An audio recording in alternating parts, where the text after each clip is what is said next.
Part 1. Laying Plans.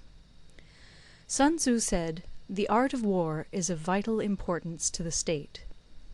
It is a matter of life and death, a road either to safety or to ruin. Hence it is a subject of inquiry which can on no account be neglected.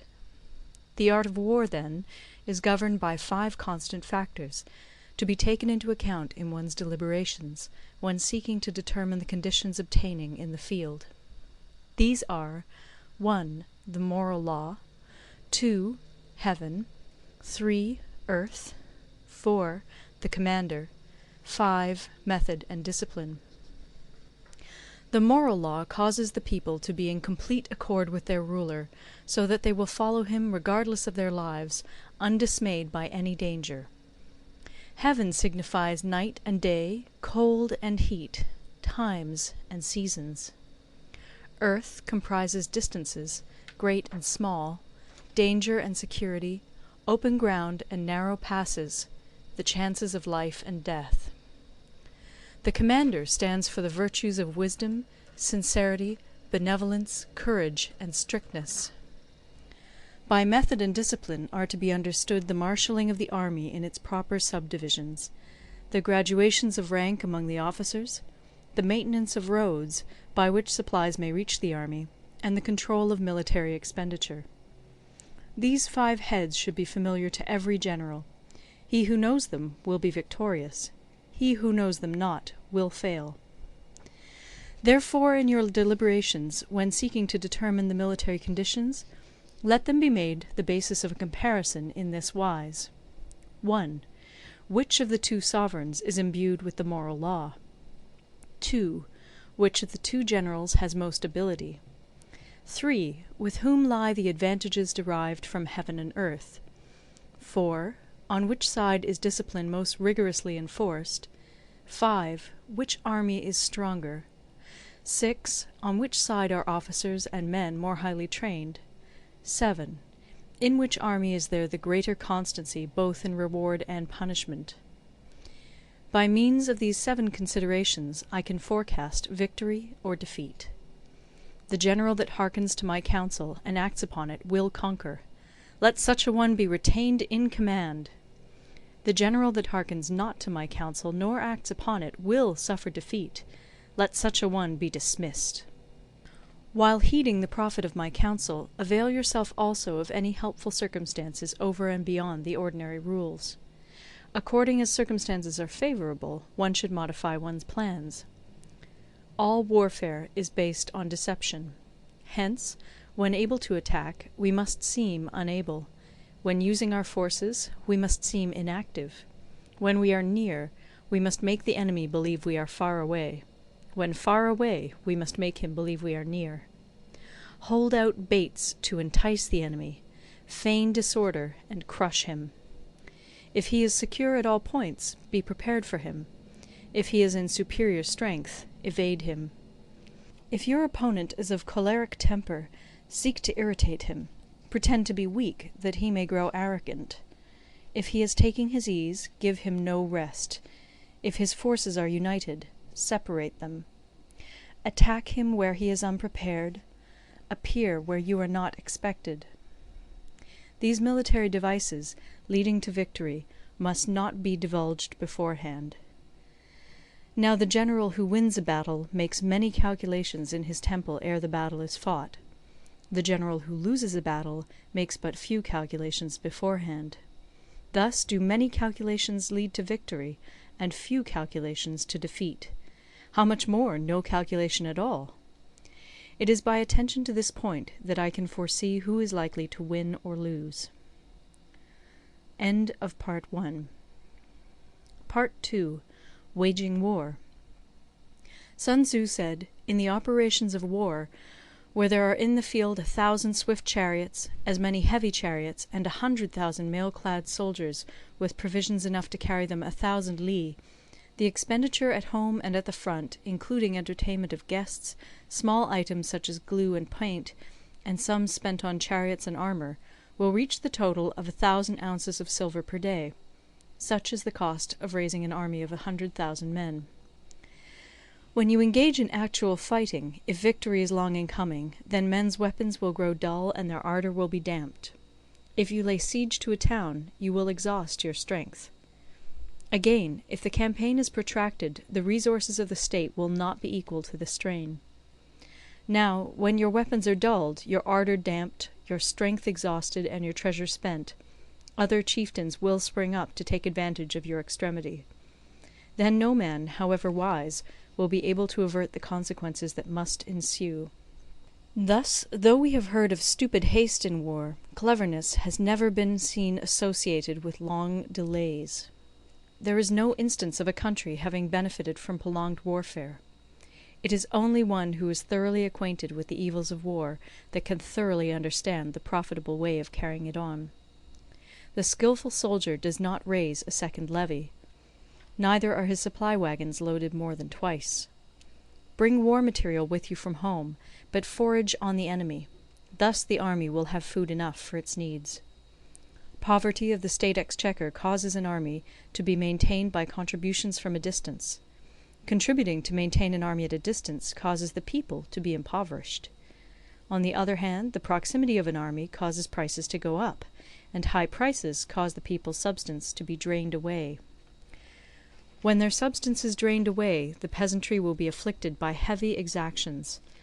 With this loss of substance and exhaustion of strength, the homes of the people will be stripped bare, and 3/10 of their income will be dissipated, while government expenses for broken chariots, worn-out horses, breastplates and helmets, bows and arrows, spears and shields, protective mantles, draught oxen, and heavy wagons will amount to 4/10 of its total revenue.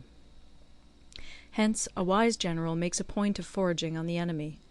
1 cartload of the enemy's provisions is equivalent to 20 of one's own, and likewise a single picul of his provender is equivalent to 20 from one's own store. Now in order to kill the enemy, our men must be roused to anger. That there may be advantage from defeating the enemy, they must have their rewards. Therefore in chariot fighting, when 10 or more chariots have been taken, those should be rewarded who took the first. Our own flags should be substituted for those of the enemy, and their chariots mingled and used in conjunction with ours. The captured soldiers should be kindly treated and kept. This is called using the conquered foe to augment one's own strength. In war, then, let your great object be victory, not lengthy campaigns. Thus it may be known that the leader of armies is the arbiter of the people's fate, the man on whom it depends whether the nation shall be in peace or in peril. End of Part 2. Recorded in Toronto, Ontario by Moira Fogarty, October 2006. Part 3.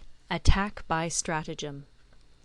Sun Tzu said, "In the practical art of war, the best thing of all is to take the enemy's country whole and intact. To shatter and destroy it is not so good. So, too, it is better to recapture an army entire than to destroy it, to capture a regiment, a detachment, or a company entire than to destroy them. Hence, to fight and conquer in all your battles is not supreme excellence. Supreme excellence consists in breaking the enemy's resistance without fighting. Thus the highest form of generalship is to balk the enemy's plans. The next best is to prevent the junction of the enemy's forces. The next in order is to attack the enemy's army in the field. And the worst policy of all is to besiege walled cities. The rule is, not to besiege walled cities if it can possibly be avoided. The preparation of mantlets, movable shelters, and various implements of war will take up 3 whole months, and the piling up of mounds against the walls will take 3 months more. The general, unable to control his irritation, will launch his men to the assault like swarming ants, with the result that 1/3 of his men are slain, while the town still remains untaken. Such are the disastrous effects of a siege. Therefore the skilful leader subdues the enemy's troops without any fighting. He captures their cities without laying siege to them. He overthrows their kingdom without lengthy operations in the field. With his forces intact he will dispute the mastery of the empire, and thus, without losing a man, his triumph will be complete. This is the method of attacking by stratagem. It is the rule in war, if our forces are 10 to the enemy's 1, to surround him; if 5 to 1, to attack him; if twice as numerous, to divide our army into 2. If equally matched, we can offer battle. If slightly inferior in numbers, we can avoid the enemy. If quite unequal in every way, we can flee from him. Hence, though an obstinate fight may be made by a small force, in the end it must be captured by the larger force. Now the general is the bulwark of the state. If the bulwark is complete at all points, the state will be strong. If the bulwark is defective, the state will be weak. There are 3 ways in which a ruler can bring misfortune upon his army. 1. By commanding the army to advance or to retreat, being ignorant of the fact that it cannot obey. This is called hobbling the army. 2. By attempting to govern an army in the same way as he administers a kingdom, being ignorant of the conditions which obtain in an army. This causes restlessness in the soldiers' minds. 3. By employing the officers of his army without discrimination through ignorance of the military principle of adaptation to circumstances. This shakes the confidence of the soldiers. But when the army is restless and distrustful, trouble is sure to come from the other feudal princes. This is simply bringing anarchy into the army, and flinging victory away. Thus we may know that there are 5 essentials for victory. 1. He will win who knows when to fight and when not to fight. 2. He will win who knows how to handle both superior and inferior forces. 3. He will win whose army is animated by the same spirit throughout all its ranks. 4. He will win who, prepared himself, waits to take the enemy unprepared. 5. He will win who has military capacity and is not interfered with by the sovereign. Hence the saying, if you know the enemy and know yourself, you need not fear the result of 100 battles. If you know yourself, but not the enemy, for every victory gained you will also suffer a defeat. If you know neither the enemy nor yourself, you will succumb in every battle. End of Part 3. Part 4. Tactical Dispositions. Sun Tzu said, "The good fighters of old first put themselves beyond the possibility of defeat, and then waited for an opportunity of defeating the enemy. To secure ourselves against defeat lies in our own hands, but the opportunity of defeating the enemy is provided by the enemy himself. Thus the good fighter is able to secure himself against defeat, but cannot make certain of defeating the enemy.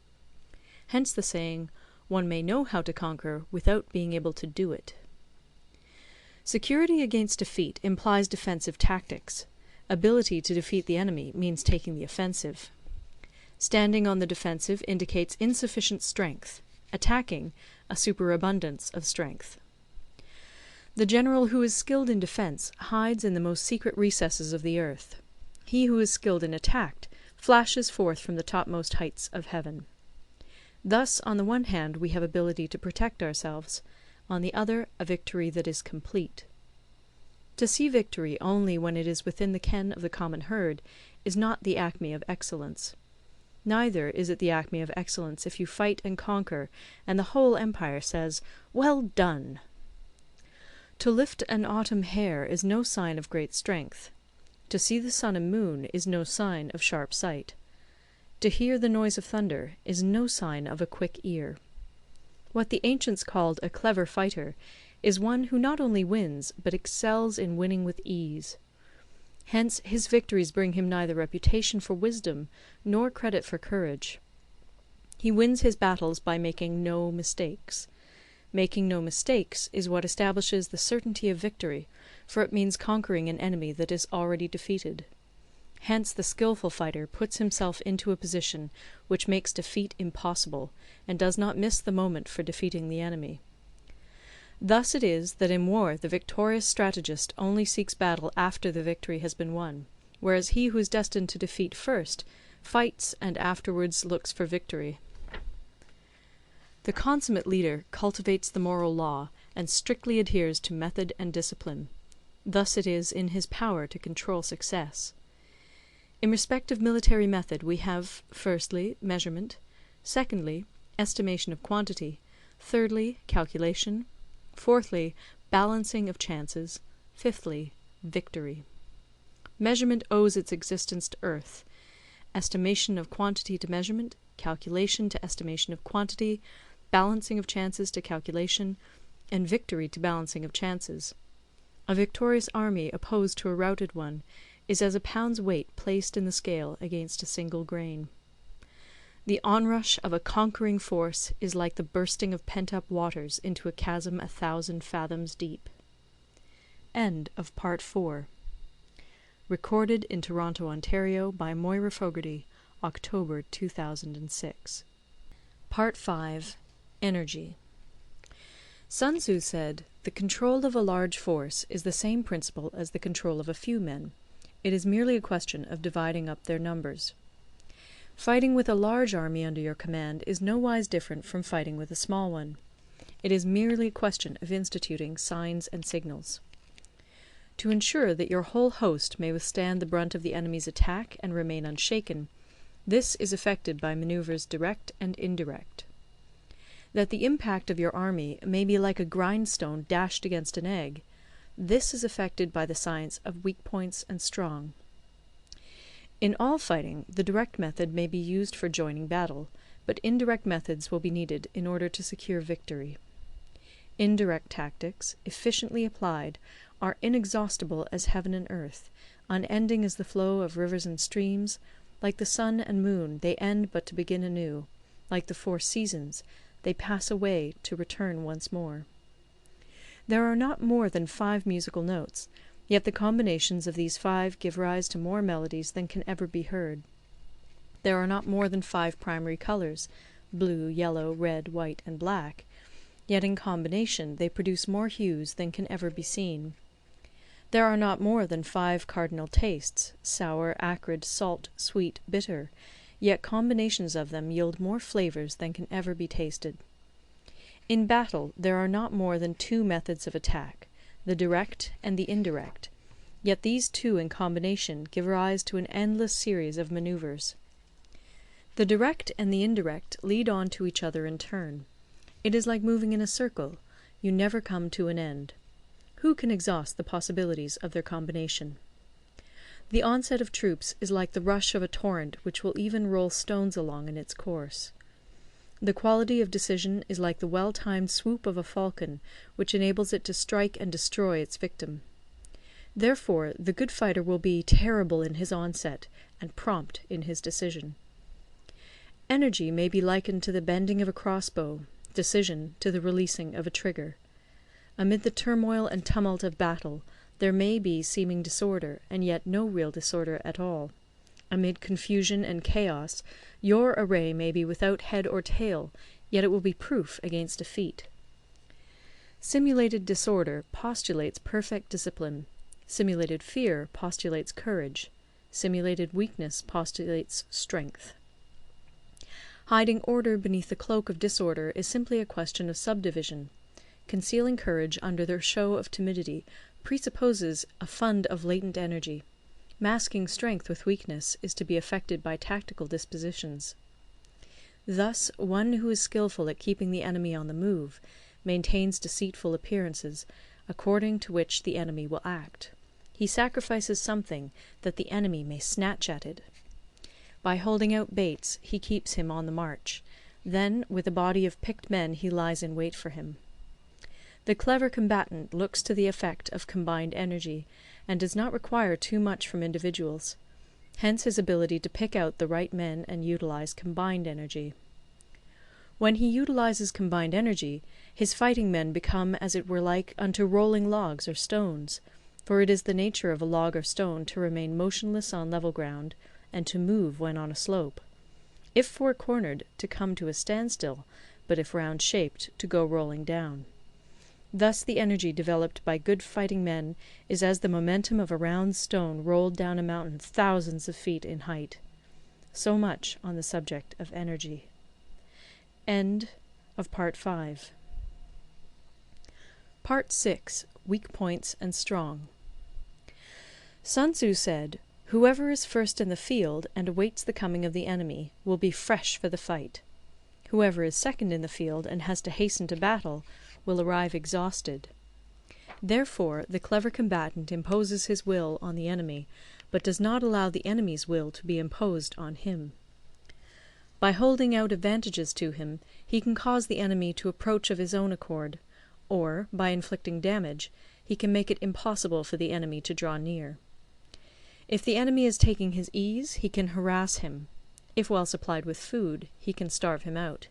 If quietly encamped, he can force him to move. Appear at points which the enemy must hasten to defend. March swiftly to places where you are not expected. An army may march great distances without distress, if it marches through country where the enemy is not. You can be sure of succeeding in your attacks if you only attack places which are undefended. You can ensure the safety of your defence if you only hold positions that cannot be attacked. Hence that general is skilful in attack whose opponent does not know what to defend, and he is skilful in defence whose opponent does not know what to attack. O divine art of subtlety and secrecy! Through you we learn to be invisible, through you inaudible, and hence we can hold the enemy's fate in our hands. You may advance and be absolutely irresistible if you make for the enemy's weak points. You may retire and be safe from pursuit if your movements are more rapid than those of the enemy. If we wish to fight, the enemy can be forced to an engagement even though he be sheltered behind a high rampart and a deep ditch. All we need do is attack some other place that he will be obliged to relieve. If we do not wish to fight, we can prevent the enemy from engaging us even though the lines of our encampment be merely traced out on the ground. All we need do is throw something odd and unaccountable in his way. By discovering the enemy's dispositions and remaining invisible ourselves, we can keep our forces concentrated while the enemy's must be divided. We can form a single united body while the enemy must split up into fractions. Hence there will be a whole pitted against separate parts of a whole, which means that we shall be many to the enemy's few. And if we are able thus to attack an inferior force with a superior one, our opponents will be in dire straits. The spot where we intend to fight must not be made known, for then the enemy will have to prepare against a possible attack at several different points. And his forces being thus distributed in many directions, the numbers we shall have to face at any given point will be proportionately few. For should the enemy strengthen his van, he will weaken his rear. Should he strengthen his rear, he will weaken his van. Should he strengthen his left, he will weaken his right. Should he strengthen his right, he will weaken his left. If he sends reinforcements everywhere, he will everywhere be weak. Numerical weakness comes from having to prepare against possible attacks. Numerical strength from compelling our adversary to make these preparations against us. Knowing the place and the time of the coming battle, we may concentrate from the greatest distances in order to fight. But if neither time nor place be known, then the left wing will be impotent to succour the right equally impotent to succour the left, the van unable to relieve the rear, or the rear to support the van. How much more so if the furthest proportions of the army are anything under 100 li apart, and even the nearest are separated by several li. Though according to my estimate the soldiers of Yue exceed our own in number, that shall advantage them nothing in the matter of victory. I say then that victory can be achieved. Though the enemy be stronger in numbers, we may prevent him from fighting. Scheme so as to discover his plans and the likelihood of their success. Rouse him, and learn the principle of his activity or inactivity. Force him to reveal himself, so as to find out his vulnerable spots. Carefully compare the opposing army with your own, so that you may know where strength is superabundant and where it is deficient. In making tactical dispositions, the highest pitch you can attain is to conceal them. Conceal your dispositions, and you will be safe from the prying of the subtlest spies, from the machinations of the wisest brains. How victory may be produced for them out of the enemy's own tactics, that is what the multitude cannot comprehend. All men can see the tactics whereby I conquer, but what none can see is the strategy out of which victory is evolved. Do not repeat the tactics which have gained you one victory, but let your methods be regulated by the infinite variety of circumstances. Military tactics are like unto water, for water in its natural course runs away from high places and hastens downwards. So in war, the way is to avoid what is strong and to strike at what is weak. Water shapes its course according to the nature of the ground over which it flows. The soldier works out his victory in relation to the foe whom he is facing. Therefore, just as water retains no constant shape, In warfare there are no constant conditions. He who can modify his tactics in relation to his opponent and thereby succeed in winning may be called a heaven-born captain. The 5 elements, water, fire, wood, metal, earth, are not always equally predominant. The 4 seasons make way for each other in turn. There are short days and long. The moon has its periods of waning and waxing. End of Part 6. Recorded in Toronto, Ontario by Moira Fogarty, October 2006. Part 7. Maneuvering. Sun Tzu said, "In war, the general receives his commands from the sovereign. Having collected an army and concentrated his forces, he must blend and harmonize the different elements thereof before pitching his camp. After that comes tactical maneuvering, than which there is nothing more difficult. The difficulty of tactical maneuvering consists in turning the devious into the direct, and misfortune into gain. Thus, to take a long and circuitous route, after enticing the enemy out of the way, and those starting after him, to contrive to reach the goal before him, shows knowledge of the artifice of deviation. Maneuvering with an army is advantageous; with an undisciplined multitude, most dangerous. If you set a fully equipped army in march in order to snatch an advantage, the chances are that you will be too late. On the other hand, to detach a flying column for the purpose involves the sacrifice of its baggage and stores.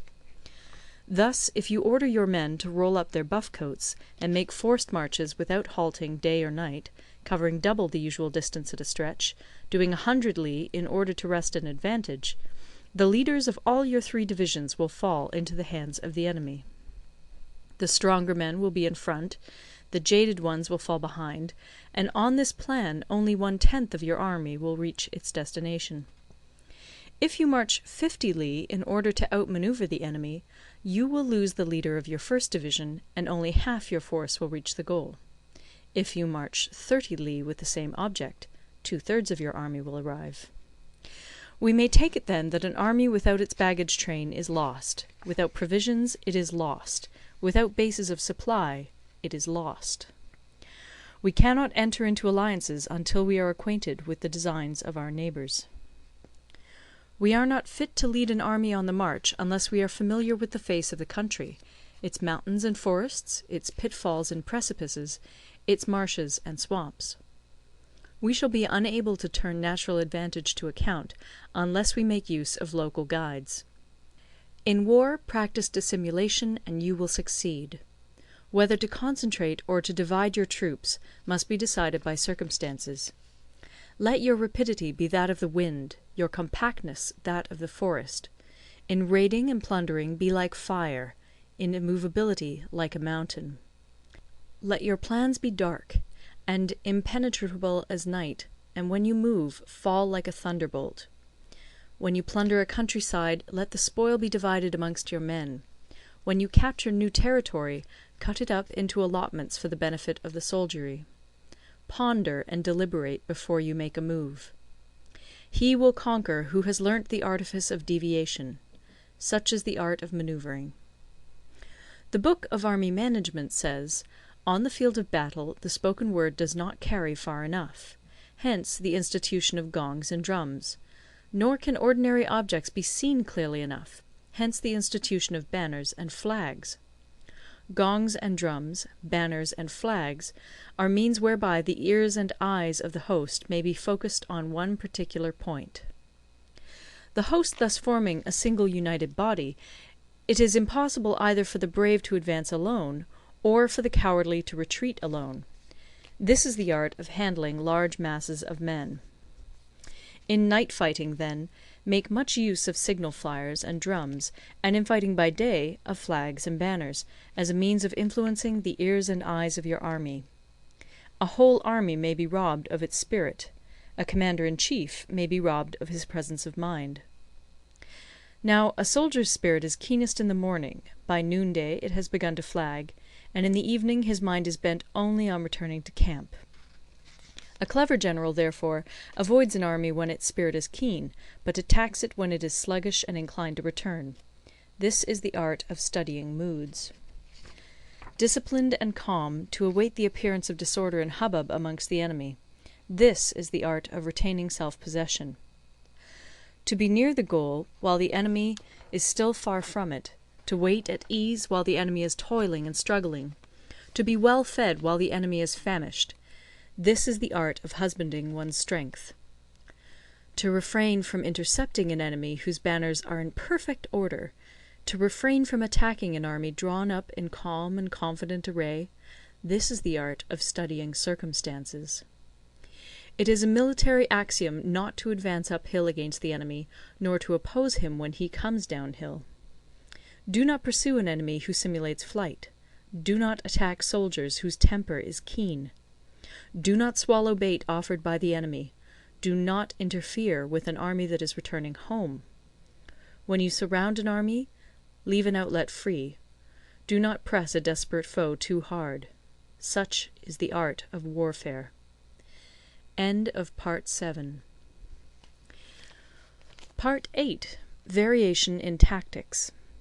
Sun Tzu said, "In war, the general receives his commands from the sovereign, collects his army, and concentrates his forces. When in difficult country, do not encamp. In country where highroads intersect, join hands with your allies. Do not linger in dangerously isolated positions. In hemmed-in situations, you must resort to stratagem. In desperate position, you must fight. There are roads which must not be followed, armies which must not be attacked, towns which must not be besieged, positions which must not be contested, commands of the sovereign which must not be obeyed." The general who thoroughly understands the advantages that accompany variation of tactics knows how to handle his troops. The general who does not understand these may be well acquainted with the configuration of the country, yet he will not be able to turn his knowledge to practical account. So, the student of war who is unversed in the art of war of varying his plans, even though he be acquainted with the 5 advantages, will fail to make the best use of his men. Hence, in the wise leader's plans, considerations of advantage and of disadvantage will be blended together. If our expectation of advantage be tempered in this way, we may succeed in accomplishing the essential part of our schemes. If, on the other hand, in the midst of difficulties we are always ready to seize an advantage, we may extricate ourselves from misfortune. Reduce the hostile chiefs by inflicting damage on them, and make trouble for them, and keep them constantly engaged. Hold out specious allurements, and make them rush to any given point. The art of war teaches us to rely not on the likelihood of the enemy's not coming, but on our own readiness to receive him; not on the chance of his not attacking, but rather on the fact that we have made our position unassailable. There are 5 dangerous faults which may affect a general. 1. Recklessness, which leads to destruction.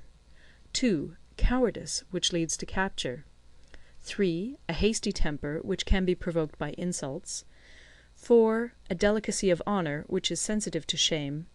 5. Over-solicitude for his men, which exposes him to worry and trouble. These are the 5 besetting sins of a general, ruinous to the conduct of war. When an army is overthrown and its leader slain, the cause will surely be found among these 5 dangerous faults. Let them be a subject of meditation. End of Part 9. Recorded in Toronto, Ontario by Moira Fogarty, October 2006. Part 9. The Army on the March. Sun Tzu said, "We come now to the question of encamping the army, and observing signs of the enemy.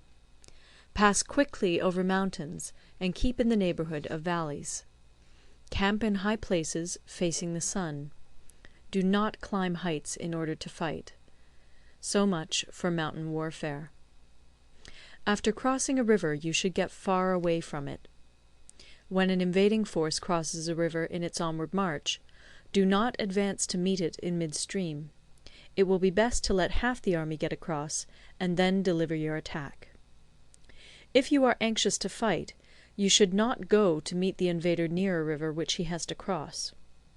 Moor your craft higher up than the enemy, and facing the sun.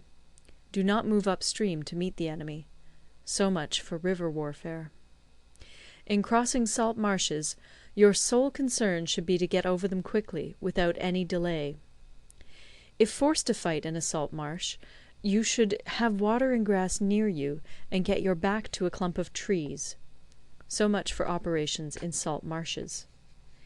In dry, level country, take up an easily accessible position with rising ground to your right and on your rear, so that the danger may be in front and safety lie behind. So much for campaigning in flat country. These are the 4 useful branches of military knowledge which enabled the Yellow Emperor to vanquish 4 several sovereigns. All armies prefer high ground to low, and sunny places to dark. If you are careful of your men and camp on hard ground, the army will be free from disease of every kind, and this will spell victory. When you come to a hill or a bank, occupy the sunny side, with the slope on your right rear. Thus you will at once act for the benefit of your soldiers, and utilize the natural advantages of the ground. When, in consequence of heavy rains up country, a river which you wish to ford is swollen and flecked with foam, you must wait until it subsides. Country in which there are precipitous cliffs with torrents running between, deep natural hollows, confined places, tangled thickets, quagmires, and crevasses, should be left with all possible speed, and not approached. While we keep away from such places, we should get the enemy to approach them. While we face them, we should let the enemy have them on his rear. If in the neighbourhood of your camp there should be any hilly country, ponds surrounded by aquatic grass, hollow basins filled with reeds, or woods with thick undergrowth, they must be carefully routed out and searched, for these are places where men in ambush or insidious spies are likely to be lurking. When the enemy is close at hand and remains quiet, he is relying on the natural strength of his position. When he keeps aloof and tries to provoke a battle, he is anxious for the other side to advance.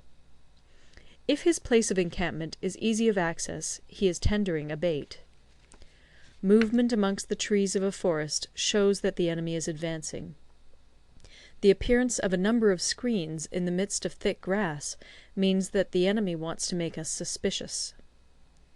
The rising of birds in their flight is the sign of an ambuscade. Startled beasts indicate that a sudden attack is coming. When there is dust rising in a high column, it is the sign of chariots advancing. When the dust is low, but spread over a wide area, it betokens the approach of infantry. When it branches out in different directions, it shows that parties have been sent to collect firewood. A few clouds of dust, moving to and fro, signify that the army is encamping. Humble words and increased preparations are signs that the enemy is about to advance. Violent language and driving forward as if to the attack are signs that he will retreat. When the light chariots come out first and take up a position on the wings, it is a sign that the enemy is forming for battle. Peace proposals unaccompanied by a sworn covenant indicate a plot. When there is much running about, and the soldiers fall into rank, it means that the critical moment has come. When some are seen advancing and some retreating, it is a lure. When the soldiers stand leaning on their spears, they are faint from want of food. If those who are sent to draw water begin by drinking themselves, the army is suffering from thirst. If the enemy sees an advantage to be gained and makes no effort to secure it, the soldiers are exhausted. If birds gather on any spot, it is unoccupied. Clamour by night betokens nervousness. If there is a disturbance in the camp, the general's authority is weak.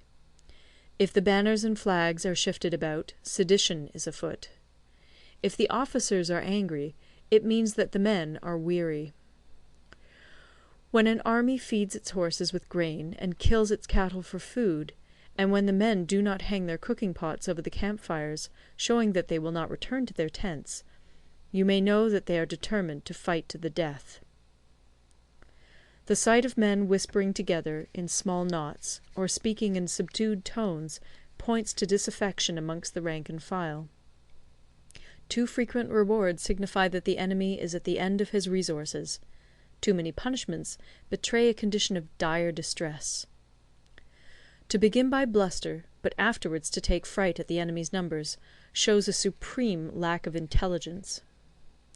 When envoys are sent with compliments in their mouths, it is a sign that the enemy wishes for a truce. If the enemy's troops march up angrily and remain facing ours for a long time without either joining battle or taking themselves off again, the situation is one that demands great vigilance and circumspection. If our troops are no more in number than the enemy, that is amply sufficient. It only means that no direct attack can be made. What we can do is simply to concentrate all our available strength, keep a close watch on the enemy, and obtain reinforcements. He who exercises no forethought, but makes light of his opponents, is sure to be captured by them. If soldiers are punished before they have grown attached to you, they will not prove submissive. And, unless submissive, they will be practically useless. If, when the soldiers have become attached to you, punishments are not enforced, they will still be useless. Therefore, soldiers must be treated in the first instance with humanity, but kept under control by means of iron discipline. This is a certain road to victory. If in training soldiers commands are habitually enforced, the army will be well disciplined. If not, its discipline will be bad. If a general shows confidence in his men, but always insists on his orders being obeyed, the gain will be mutual. End of Part 9. Part 10. Terrain. Sun Tzu said, we may distinguish 6 kinds of terrain, to wit, 1. Accessible ground, 2. Entangling ground, 3. Temporizing ground, 4. Narrow passes, 5. Precipitous heights, 6. Positions at a great distance from the enemy. Ground which can be freely traversed by both sides is called accessible. With regard to ground of this nature, be before the enemy in occupying the raised and sunny spots, and carefully guard your line of supplies. Then you will be able to fight with advantage. Ground which can be abandoned but is hard to reoccupy is called entangling. From a position of this sort, if the enemy is unprepared, you may sally forth and defeat him. But if the enemy is prepared for your coming, and you fail to defeat him, then, return being impossible, disaster will ensue. When the position is such that neither side will gain by making the first move, it is called temporizing ground. In a position of this sort, even though the enemy should offer us an attractive bait, it will be advisable not to stir forth, but rather to retreat, thus enticing the enemy in his turn. Then, when part of his army has come out, we may deliver our attack with advantage. With regard to narrow passes, if you can occupy them first, let them be strongly garrisoned and await the advent of the enemy. Should the army forestall you in occupying a pass, do not go after him if the pass is fully garrisoned, but only if it is weakly garrisoned. With regard to precipitous heights, if you are beforehand with your adversary, you should occupy the raised and sunny spots, and there wait for him to come up. If the enemy has occupied them before you, do not follow him, but retreat, and try to entice him away. If you are situated at a great distance from the enemy, and the strength of the two armies is equal, it is not easy to provoke a battle, and fighting will be to your disadvantage. These 6 are the principles connected with earth.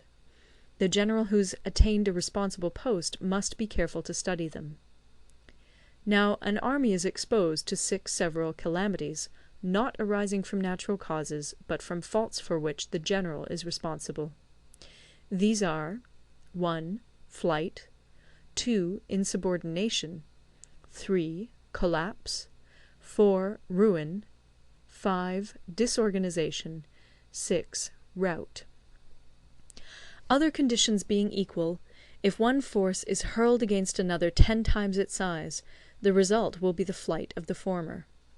When the common soldiers are too strong and their officers too weak, the result is insubordination. When the officers are too strong and the common soldiers too weak, the result is collapse. When the higher officers are angry and insubordinate, and on meeting the enemy give battle on their own account from a feeling of resentment, before the commander-in-chief can tell whether or not he is in a position to fight, the result is ruin. When the general is weak and without authority, when his orders are not clear and distinct, when there are no fixed duties assigned to officers and men, and the ranks are formed in a slovenly, haphazard manner, the result is utter disorganization. When a general, unable to estimate the enemy's strength, allows an inferior force to engage a larger one, or hurls a weak detachment against a powerful one, and neglects to place picked soldiers in the front rank, the result must be rout. These are 6 ways of courting defeat, which must be carefully noted by the general who has attained a responsible post. The natural formation of the country is the soldier's best ally, but a power of estimating the adversary, of controlling the forces of victory, and of shrewdly calculating difficulties, dangers, and distances, constitutes the test of a great general. He who knows these things, and in fighting puts his knowledge into practice, will win his battles. He who knows them not, nor practices them, will surely be defeated. If fighting is sure to result in victory, then you must fight, even though the ruler forbid it. If fighting will not result in victory, then you must not fight even at the ruler's bidding. The general who advances without coveting fame, and retreats without fearing disgrace, whose only thought is to protect his country and do good service for his sovereign, is the jewel of the kingdom. Regard your soldiers as your children, and they will follow you into the deepest valleys. Look upon them as your own beloved sons, and they will stand by you even unto death.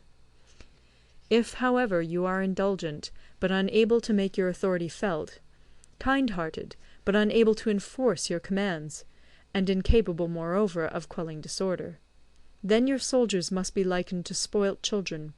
They are useless for any practical purpose. If we know that our own men are in a condition to attack, but are unaware that the enemy is not open to attack, we have gone only half-way towards victory.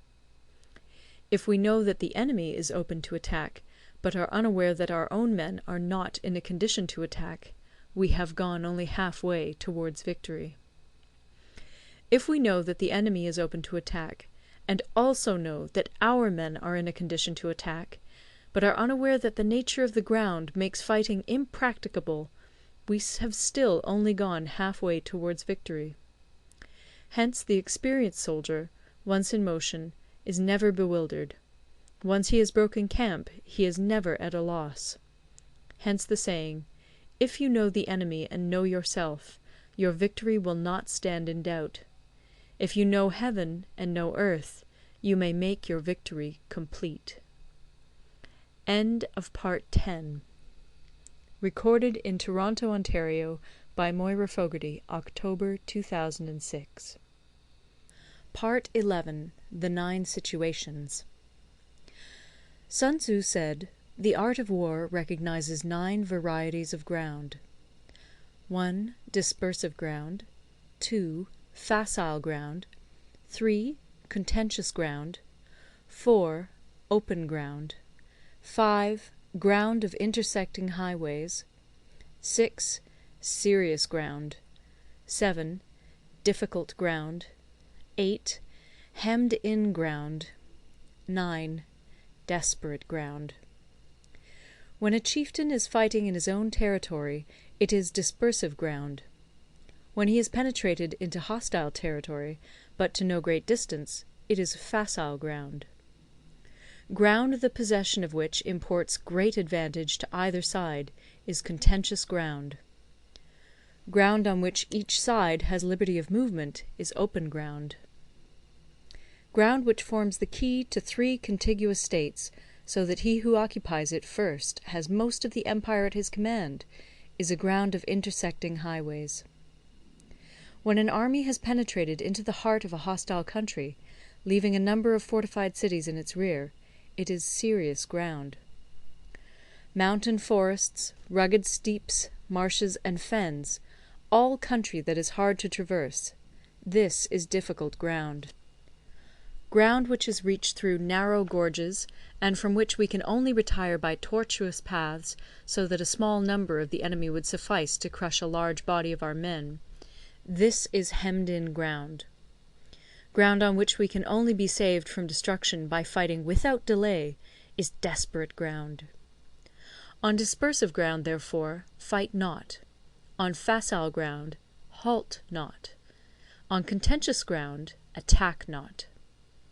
On open ground, do not try to block the enemy's way.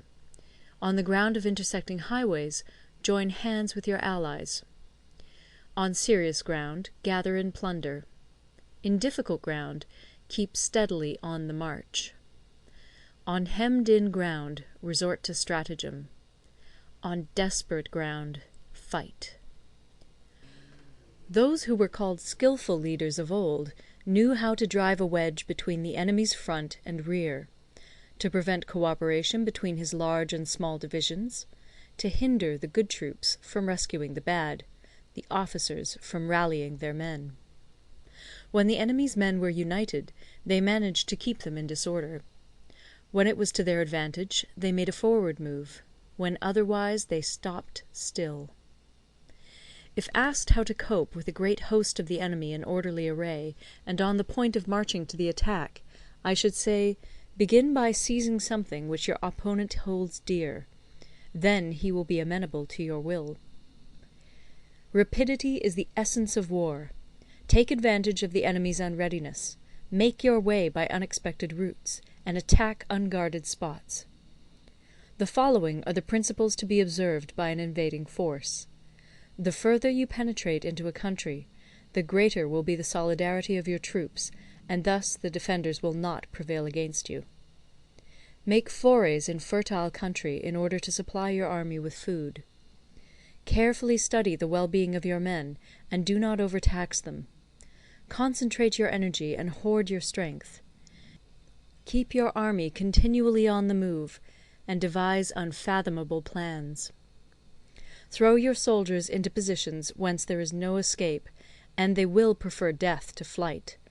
If they will face death, there is nothing they may not achieve. Officers and men alike will put forth their uttermost strength.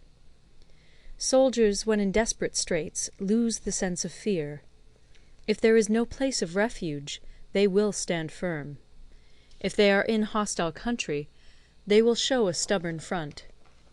If there is no help for it, they will fight hard. Thus, without waiting to be marshalled, the soldiers will be constantly on the qui-vive. Without waiting to be asked, they will do your will. Without restrictions, they will be faithful. Without giving orders, they can be trusted. Prohibit the taking of omens, and do away with superstitious doubts. Then, until death itself comes, no calamity need be feared. If our soldiers are not overburdened with money, it is not because they have a distaste for riches. If their lives are not unduly long, it is not because they are disinclined to longevity. On the day they are ordered out to battle, your soldiers may weep, those sitting up bedewing their garments, and those lying down, letting the tears run down their cheeks. But let them once be brought to bay, and they will display the courage of a Chu or a Kui. The skilful tactician may be likened to the Shuai-jan. Now, the Shuai-jan is a snake that is found in the Ch'ung mountains. Strike at its head, and you will be attacked by its tail. Strike at its tail, and you will be attacked by its head. Strike at the middle, and you will be attacked by head and tail both. Asked if an army can be made to imitate the Shuai-jan, I should answer yes. For the men of Wu and the men of Yue are enemies. Yet if they are crossing a river in the same boat and are caught by a storm, they will come to each other's assistance, just as the left hand helps the right. Hence it is not enough to put one's trust in the tethering of horses and the burying of chariot wheels in the ground. The principle on which to manage an army is to set up one standard of courage, which all must reach. How to make the best of both strong and weak, that is a question involving the proper use of ground. Thus, the skilful general conducts his army just as though he were leading a single man, willy-nilly, by the hand. It is the business of a general to be quiet, and thus ensure secrecy; upright and just, and thus maintain order. He must be able to mystify his officers and men by false reports and appearances, and thus keep them in total ignorance. By altering his arrangements and changing his plans, he keeps the enemy without definite knowledge. By shifting his camp and taking circuitous routes, he prevents the enemy from anticipating his purpose. At the critical moment the leader of an army acts like one who has climbed up a height and then kicks away the ladder behind him. He carries his men deep into hostile territory before he shows his hand. He burns his boats and breaks his cooking pots. Like a shepherd driving a flock of sheep, he drives his men this way and that, and nothing knows whither he is going. To muster his host and bring it into danger, this may be termed the business of the general. The different measures suited to the 9 varieties of ground, the expediency of aggressive or defensive tactics, and the fundamental laws of human nature, these are things that must most certainly be studied. When invading hostile territory, the general principle is that penetrating deeply brings cohesion; penetrating but a short way means dispersion. When you leave your own country behind and take your army across neighbourhood territory, you find yourself on critical ground. When there are means of communication on all 4 sides, the ground is one of intersecting highways. When you penetrate deeply into a country, it is serious ground; when you penetrate but a little way, it is facile ground. When you have the enemy's strongholds on your rear and narrow passes in front, it is hemmed-in ground; when there is no place of refuge at all, it is desperate ground. Therefore, on dispersive ground I would inspire my men with unity of purpose. On facile ground I would see that there is close connection between all parts of my army. On contentious ground I would hurry up my rear. On open ground I would keep a vigilant eye on my defences. On ground of intersecting highways I would consolidate my alliances. On serious ground I would try to ensure a continuous stream of supplies. On difficult ground I would keep pushing on along the road. On hemmed-in ground I would block any way of retreat. On desperate ground I would proclaim to my soldiers the hopelessness of saving their lives. For it is the soldier's disposition to offer an obstinate resistance when surrounded, to fight hard when he cannot help himself, and to obey promptly when he has fallen into danger. We cannot enter into alliance with neighbouring princes until we are acquainted with their designs. We are not fit to lead an army on the march unless we are familiar with the face of the country, its mountains and forests, its pitfalls and precipices, its marshes and swamps. We shall be unable to turn natural advantages to account unless we make use of local guides. To be ignored of any one of the following 4 or 5 principles does not befit a warlike prince. When a warlike prince attacks a powerful state, his generalship shows itself in preventing the concentration of the enemy's forces. He overawes his opponents, and their allies are prevented from joining against him. Hence he does not strive to ally himself with all and sundry, nor does he foster the power of other states. He carries out his own secret designs, keeping his antagonists in awe. Thus he is able to capture their cities and overthrow their kingdoms.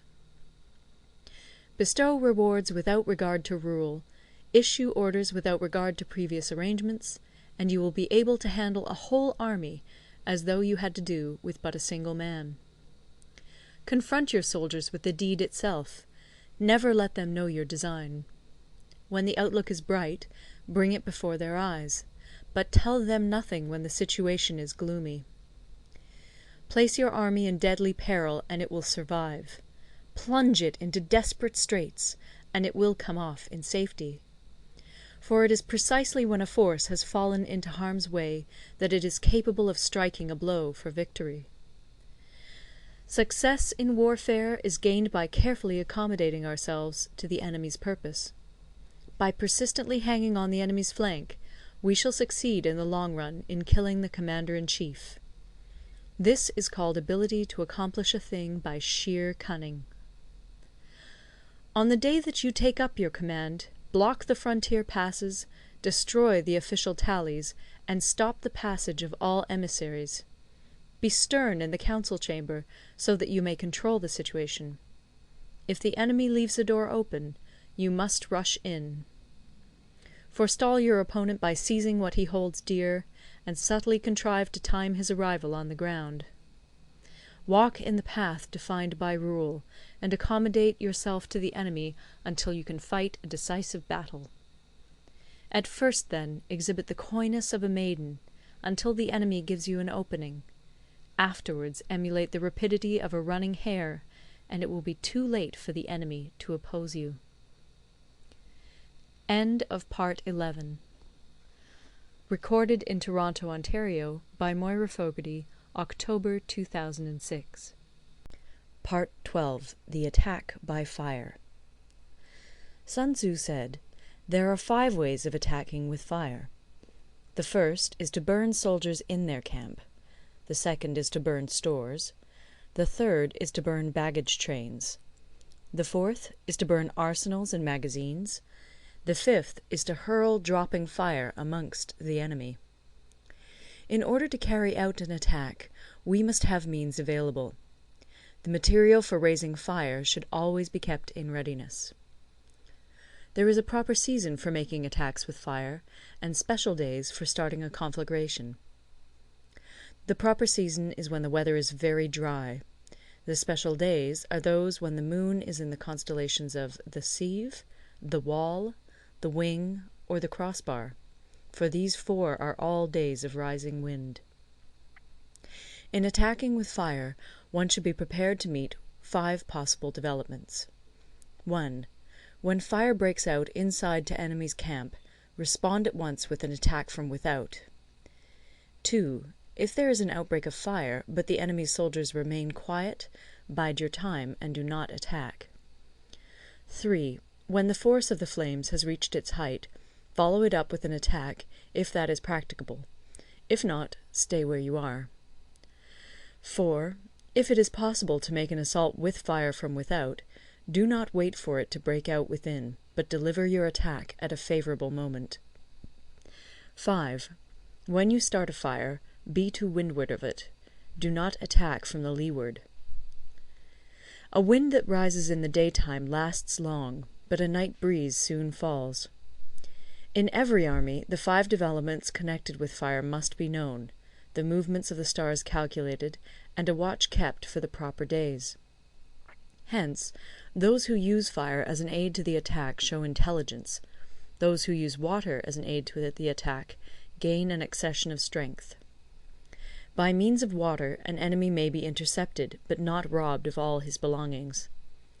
Unhappy is the fate of one who tries to win his battles and succeed in his attacks without cultivating the spirit of enterprise, for the result is a waste of time and general stagnation. Hence the saying, "The enlightened ruler lays his plans well ahead. The good general cultivates his resources." Move not unless you see an advantage. Use not your troops unless there is something to be gained.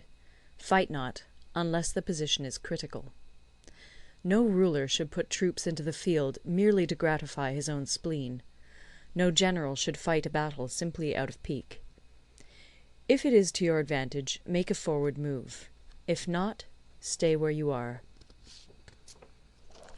Anger may in time change to gladness.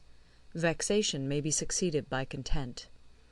But a kingdom that has once been destroyed can never come again into being, nor can the dead ever be brought back to life. Hence the enlightened ruler is heedful, and the good general full of caution. This is the way to keep a country at peace and an army intact. End of Part 12. Part 13. The Use of Spies. Sun Tzu said, "Raising a host of 100,000 men, and marching them great distances, entails heavy loss on the people, and a drain on the resources of the state. The daily expenditure will amount to 1,000 ounces of silver. There will be commotion at home and abroad, and men will drop down exhausted on the highways. As many as 700,000 families will be impeded in their labour. Hostile armies may feast each other for years, striving for the victory which is decided in a single day. This being so, to remain in ignorance of the enemy's condition simply because one grudges the outlay of 100 ounces of silver in honours and emoluments is the height of inhumanity. One who acts thus is no leader of men, no present help to his sovereign, no master of victory. Thus, what enables the wise sovereign and the good general to strike and conquer and achieve things beyond the reach of ordinary men is foreknowledge. Now, this foreknowledge cannot be elicited from spirits. It cannot be obtained inductively from experience, nor by any deductive calculation. Knowledge of the enemy's dispositions can only be obtained from other men. Hence the use of spies, of whom there are 5 classes. 1. Local spies. 2. Inward spies. 3. Converted spies. 4. Doomed spies. 5. Surviving spies. When these 5 kinds of spy are all at work, none can discover the secret system. This is called divine manipulation of the threads. It is the sovereign's most precious faculty. Having local spies means employing the services of the inhabitants of a district. Having inward spies, making use of officials of the enemy. Having converted spies, getting hold of the enemy's spies and using them for our own purposes.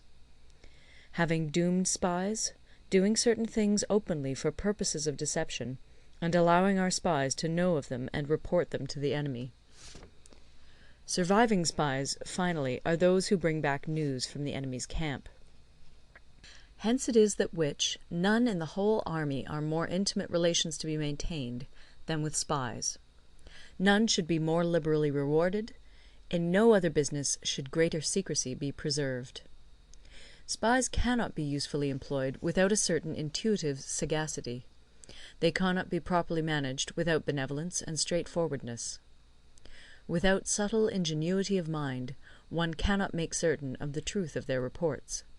Be subtle, and use your spies for every kind of business. If a secret piece of news is divulged by a spy before the time is ripe, he must be put to death together with the man to whom the secret was told.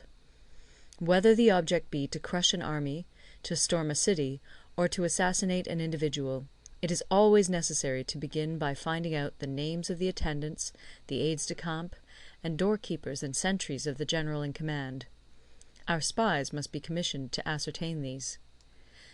The enemy's spies, who have come to spy on us, must be sought out, tempted with bribes, led away, and comfortably housed. Thus they will become converted spies and available for our service.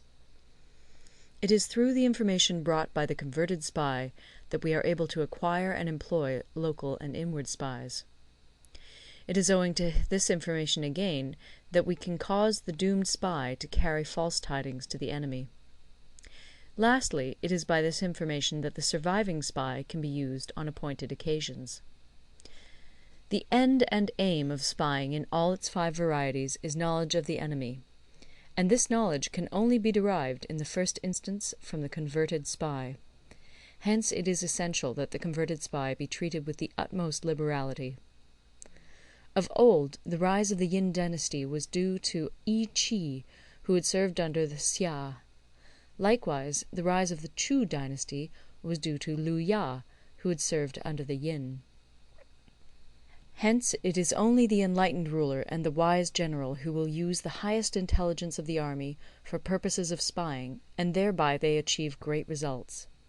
Spies are a most important element in water, because on them depends an army's ability to move. End of The Art of War. Recorded in Toronto, Ontario by Moira Fogarty, October 2006.